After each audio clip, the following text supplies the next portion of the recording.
پیش خدمت ہے افسانوں کا مجموعہ وہ فسانے تیرے، تحریر اور آواز روحی فرخ۔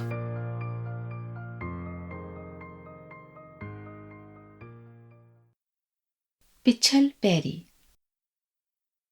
اگر کبھی یہ اندازہ لگانا پڑتا کہ خالہ بوا کی زبان زیادہ تیز چلتی ہے یا سروتا، تو واقعی بڑی مشکل پڑ جاتی، کیونکہ وہ دونوں چیزوں کو بیک وقت ایک ہی رفتار سے دوڑانے میں ماہر تھی۔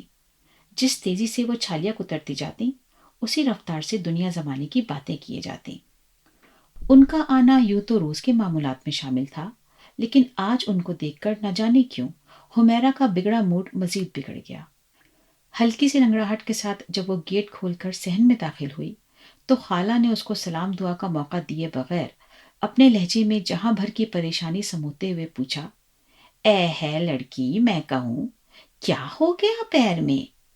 حمیرہ نے بیزار سی شکل بنا کر پہلے اماں کی طرف اور پھر ان کی طرف دیکھا اور کہا، کچھ نہیں، لیب میں پھسل گئی تھی۔ ارے تو جلدی سے چونے میں ہلدی ملا کر مل لو بیٹی، ابھی آرام آ جائے گا۔ انہوں نے اپنی تشویش ظاہر کی۔ جی، میں نے آئیڈیکس لگا لیا تھا وہیں پر، کافی آرام ہے۔ اس نے اپنے لہجے کو کافی حد تک نرم رکھتے ہوئے جواب دیا اور اماں سے کہا، اماں میں کمرے میں جا رہی ہوں، تھوڑی دیر لیٹوں گی۔ اچھا بیٹی، جاؤ آرام کرو۔ اماں غریب کو پہلی مرتبہ بولنے کا موقع ملا۔ ہاں ہاں جاؤ لیٹو، اور دیکھو اس ٹانگ پر کھڑی ہو کر کوئی کام نہ کرنا، کہیں زور نہ پڑے، ویسے ہی پڑھ پڑھ کر حال سے بے حال ہو گئی ہے، کیا ذرا سی صورت نکل آئی ہے۔ حمیرہ چلتے چلتے ایک لمحے کو رک گئی۔ اس کا دل چاہا کہ پلٹ کر کہے، ذرا سی صورت نکل آئی ہے، یا بقول آپ کے اس صورت پر پھٹکار برسنے لگی ہے لڑکوں کے ساتھ پڑھ پڑھ کے؟ لیکن اس نے خاموش رہنا ہی مناسب سمجھا۔ کمرے میں پہنچ کر اس نے کتابیں میز پر پٹخیں اور بیٹھ کر پیر سہلاتے ہوئے باہر سے آنے والی آوازیں سننے لگی۔ اے بہن، میں کہوں اور کتنا پڑھاؤ گی لڑکی کو؟ زمانہ کیسا خراب آ لگا ہے، لڑکی ذات کو تو گھر سے باہر پیر نکالتے ہی ہزار خطرے ہوتے ہیں۔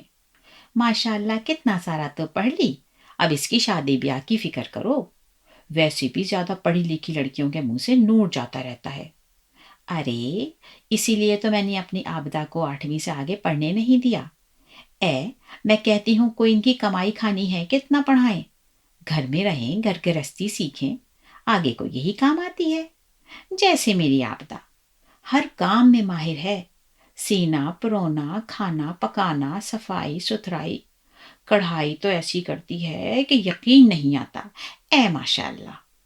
خالہ سانس لینے کو رکی تو اماں نے جیسے موقع غنیمت جان کر جلدی سے کہا، خیر خالہ، آج کل کے زمانے میں پڑھائی بھی بہت ضروری ہے۔ ہاں ہاں، میں نے کب کہا؟ خالہ نے جلدی سے بات بنائی۔ مگر میں تو کہوں کہ پڑھنے لکھنے میں ہی بیکار جان جلتی رہے تو اور باتیں کب سوچتی ہیں؟ لڑکیاں گھر سے باہر ہوں تو بری صحبت کا ڈر الگ۔ آج کل تو بہن ایسی ایسی تیز اور چلتر لڑکیاں ہیں کہ کیا پچھل پیریاں ہوں گی، جیسی یہ ہماری شاہینہ بی بی ہیں، صورت نہ شکل بھاڑ سے نکل، اس پر بھی ہر وقت یا تو کوٹھا اور یا پھر دروازہ، کبھی کسی کی دیوار پر کھی، کبھی کسی کے آنگن میں ہی۔ ارے یہ بھی کوئی شریف لڑکیوں کے طور طریقے ہیں؟ حمیرہ کو شاہینہ یاد آ گئی۔ وہ ہنسمکھ پیاری سی لڑکی تھی، ان کے گھر سے تیسرے گھر میں رہتی تھی، 5 بھائیوں کی اکلوتی بہن تھی، سو لاڈلی بھی بہت تھی۔ نچلا بیٹھنا اسے واقعی نہیں آتا تھا۔ اگر کبھی وہ حمیرہ کے پاس آ بیٹھتی تو اس کے بات بے طرح ہنسنے پر اسے بھی الجھن سی ہونے لگتی تھی، لیکن ان تمام باتوں میں اس قسم کی کوئی بات نظر نہیں آتی تھی جیسی خالہ بوا فرما رہی تھی۔ کرسی گھسیٹے جانے کی آواز پر اس نے چونک کر سننا چاہا۔ اے میں کہوں، خالہ یقیناً کرسی گھسیٹ کر اماں کے کان میں گھس گئی تھی۔ یہ جو لڑکا سا نیا سبزی والا ہے، بہت گھسا رہنے لگا ہے اس گلی میں، گھنٹوں گھڑا خواہ مخواہ ٹھیلا چمکائے جاتا ہے یا سبزیوں پر پانی چھڑکے جاتا ہے، اور ہمارے گھروں کی لڑکیاں بالیاں دیکھو تو ہر وقت منہ سر کھولے پھرتی رہتی ہیں۔ میں تو کہوں یہ لچھن کچھ ٹھیک نہیں، جو لوگ اس طرح ڈھیل دیتے ہیں وہ آخر کو سر پکڑ کر روتے ہیں۔ مجال ہے جو میری آبدہ کبھی دروازے سے سر باہر نکال کر بھی کوئی چیز خریدے، सारा सौदा सुर्ख में लाकर दे देती हूँ उसे, वो खामोशी से काम किए जाती है। उसे जरूरत नहीं कि मिनट मिनट पर बाहर हड़दंगे लगाती फिरे। अल्लाह मियाँ की गाय है मेरी बच्ची तो। हुमैरा का बिस्तर पर पड़े पड़े खून खौल गया। हम्म, अपनी लड़की अल्लाह मियाँ की गाय और दूसरों की लड़कियां पिछल पैरियां। उसने गुस्से से सोचा, मेरी माँ के सामने बैठी दूसरी लड़कियों की बुराइयां कर रही हैं, कहीं और जाके मुझ में कीड़े निकालेंगी। उसे कल ही पड़ोस में रहने वाली जुबैदा की जबानी पता चला था कि खाला ने वहां उसे लड़कों के साथ पढ़ने के जुर्म में खूब जी भर के मुगल्लसात सुनाई थी और इसको कुर्ब क़यामत की निशानी बताया था। उसने अम्मा को सारी बातें तो नहीं बताई थी कि उन्हें वैसे ही जमाने का डर बहुत लगा रहता था, लेकिन फिर भी दबे लफ्जों में उनसे कहा था कि खाला को ज्यादा मुंह न लगाया करें। लेकिन आज वो फिर पिटारी खोले बैठी थी और अम्मा मजे ले रही थी। अम्मा भी क्या करें, उसने करवट बदलकर सोचा। इसके अलावा उनके पास वक्त गुजारने का कोई और तरीका भी तो नहीं। इस बहाने उनको मोहल्ले भर की ताज़ा तरीन रिपोर्ट मिल जाती है।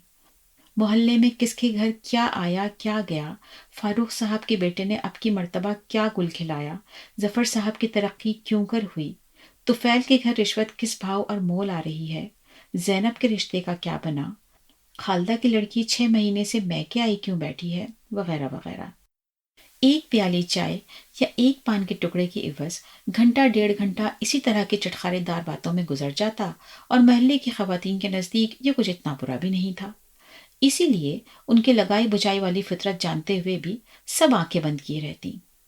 हुमैरा का ख्याल था कि उनका नाम गलती से खाला बुआ पड़ गया है, वरना वो बी जमालो कहलाई जाने की ज्यादा मुस्तहिक थी।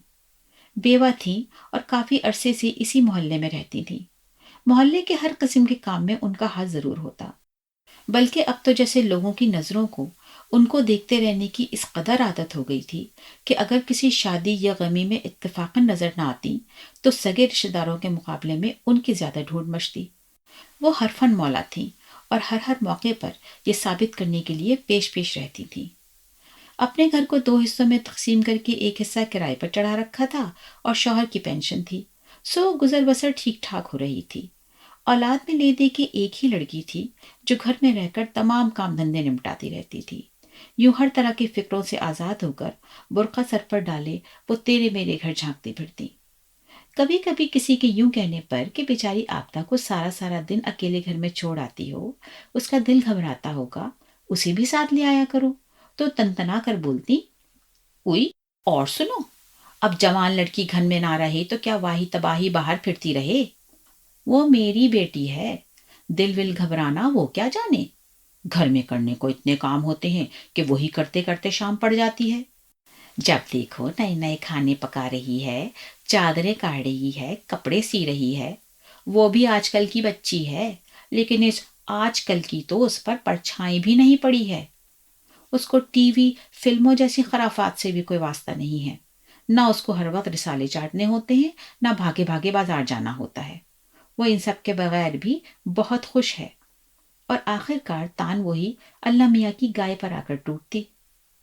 एक दिन इसी बात पर हुमैरा ने बड़ी नरमी से उनसे सिर्फ इतना कहा था कि खाला बुआ, हर इंसान लोगों में रहना, मिलना जुलना और हंसना बोलना पसंद करता है।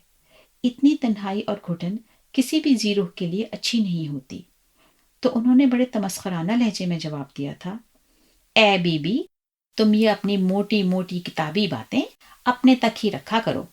जिसके लिए तुम ये कह रही हो उसे तन्हाई और घुटन का मतलब भी मालूम नहीं है। वो खामोशी से वहां से उठाई थी। जिंदगी इसी तरह मामूल के मुताबिक गुजरे जा रही थी कि एक दिन अपनी गली में दाखिल होते ही हुमैरा को इस हस्बे मामूल में एक नामालूम सी तब्दीली का एहसास हुआ। माहौल अजीब सी खामोशी में डूबा हुआ था। कुछ बच्चे खेल जरूर रहे थे, लेकिन बड़े चुपचाप और सहमे सहमे, जैसे वो भी इस खामोशी से खौफजदा हों। इक्का दुक्का खवातीन जो इस वक्त अपने घरों के दरवाजों पर मौजूद होती थीं, वो भी आज गायब थीं। हाय अल्लाह, खैर, उसका दिल घबराने लगा। ऐसा तो अमूमन तब होता था जब किसी के घर में मौत हो जाए। उसने घर की जानिब जल्दी जल्दी कदम बढ़ाए। घर में घुसते ही उसने अम्मा की तलाश में नजरें दौड़ाई। अम्मा, चूल्हे के पास खड़ी अम्मा को देखते ही उसने पूछा, क्या हुआ अम्मा, खैर तो है? अम्मा खामोश रही तो उसने घबराकर फिर कहा, सब ठीक तो है ना? ہاں وہ، اماں نے رک رک کر کہا، خالہ بوا کی عابدہ بھاگ گئی گھر سے کل رات کو۔ حمیرہ کو اپنے کانوں پر یقین نہیں آیا۔ خالہ بوا کی حالت تو بہت خراب ہے، صبح سے گمسم پڑی ہیں، نہ کسی کی طرف دیکھتی ہیں نہ منہ سے کچھ بولتی ہیں۔ دوسروں کی لڑکیوں پر کیچڑ اچھالنے کے لیے اپنی 21 سال کی لڑکی کے ساتھ 12 سالہ بچی جیسا سلوک کرنے والی خالہ بوا کسی سے کیا نظریں ملاتی؟ ان کی اللہ میاں کی گائے تو اتنا تیز دوڑی تھی کہ اس نے ساری پچھل پیریوں کو پیچھے چھوڑ دیا تھا۔